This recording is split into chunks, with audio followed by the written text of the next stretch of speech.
Hey guys, so today we're actually going to be starting a new unit and we are going to be covering the Cold War this unit. So you want to make sure that you're paying attention to the calendar. We're going to be covering the beginnings of the Cold War today, and then we're going to be covering life after World War II and in the beginning of the Cold War next class. So notice with the Cold War, this war is clearly an extremely long war. From 1945 to 1991, this is what we classify the Cold Year time periods. So it immediately starts after World War II ended and it goes all the way until 1991. Now, we are not going to actually cover this entire unit this time, but we are actually going to break up the Cold War into multiple units because it was such a long lasting event. So let's talk about what the Cold War actually is and what this actually means. So, Cold War is simply this war basically between the United States and the Soviet Union. After World War II, when the Soviet Union and the United States were allies, the US and the Soviet Union sandwiched Germany and caused Germany to surrender. But immediately after World War II, there became a tension about what to do with Germany. And the US and the USSR immediately start having this tension develop because of what was developing and how to handle Germany post World War II. Now, a lot of people say it's called a Cold War because no fighting actually happened. And that's not true. There will be tons of conflicts where actual armed combat is happening, but there's going to be no conflict actually in the United States or in the Soviet Union. All of the fighting is going to take place in other countries, and that's what we call a proxy war.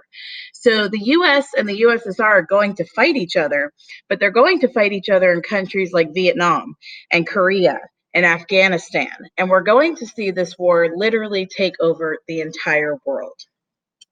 So, with the Cold War, we need to talk about some organizations that were created to try to help ease some of the tensions.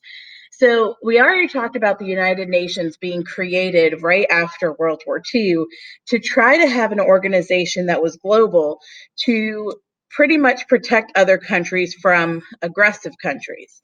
Now, with the United Nations, both the US and the USSR were part of the United Nations. Yet there started to become this divide in the world between communist and democracy. And so, with this tension, we're literally going to see countries take a side. Countries are either going to ally with the United States or they're going to ally with the USSR. And we're basically going to drag all the countries into this conflict. So, with the United Nations, we're also going to see some policies that established right at the beginning of the war in 1945. So, with Cold War policy, this is the number one policy you absolutely have to know. This is going to be our policy for the next 45 years throughout the entire Cold War. And that policy is containment. So, containment is simply trying to stop the spread of communism. We're trying to basically see communism held into one spot. So George Kennan basically wrote this policy. He was the one who said that the Soviet Union is going to try to expand. George Kennan is the one who said that the Soviet Union is going to do everything to expand and take over the world. So the US wants to stop the communism from spreading. So think of like a container, right? If you have a container and with a seal proof lid, it's not going to leak, it's not going to spread. So the US isn't trying to overthrow communism. The US is trying to simply stop it from spreading. Now, interestingly enough, George Kennan actually took back his words. He actually said, you know what, I don't think the Soviet Union wants to expand, but this became our policy, and the US is going to do everything possible to stop communism from spreading. So think about if there's a threat of communism spreading, what the US is going to do.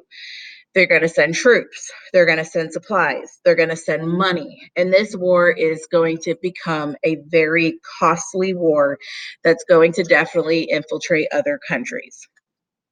Another policy that we need to know is the Truman Doctrine.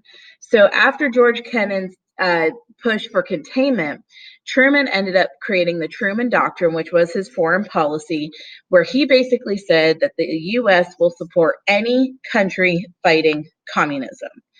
So immediately, the U.S. is going to become financially struggling with other countries trying to support them. So the first two countries that had a risk of communism spreading were Turkey and Greece. Turkey and Greece were very close to the USSR, and the United States ended up giving them $400 million in aid to stop communism from spreading. So, with this, that's just two countries. Think about how much this is going to cost over the next 45 years to stop communism from spreading. All right, and then we're going to talk about the Marshall Plan policy. The Marshall Plan was a policy to basically help Europe rebuild after World War II. The Marshall Plan, we ended up giving food and supplies and basically materials to rebuild after World War II. And this primarily went to Great Britain, to France, to Germany, and one country who was our ally that didn't get any supplies was the USSR.